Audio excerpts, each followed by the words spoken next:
Hello everyone, good morning. এখন বাজছে হচ্ছে 5টা 15। তো বেরিয়ে গেছি কলকাতার জন্য। আসলে আমার অ্যাসাইনমেন্ট জমা দেওয়ার আছে। তো বাসে করে এখন যাব হচ্ছে কৃষ্ণনগর স্টেশন। তো সকালটা দেখতে না সত্যি খুব ভালো লাগে, মন মেজাজ সব কিছু যেন ফ্রেশ হয়ে যায়। চলে এসেছি কৃষ্ণনগর স্টেশনে, এখানে একটু ব্রেকফাস্ট করে নেবো। তো এখানে দেখো ডিম টোস্ট অর্ডার করে নিয়েছিলাম, আমি আর মা ওটাই খাচ্ছিলাম। তো 8টা 40-এর মাতৃভূমি লোকালটা ধরেছি এখানে।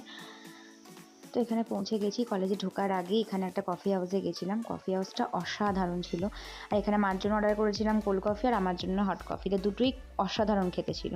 তারপর ওখানে কলেজের কাজ মিটিয়ে চলে গেছিলাম করুণাময়ী মেট্রো স্টেশনে। ওখান থেকে সোজা শিয়ালদা, দিন লাঞ্চ করে সোজা বাড়ি।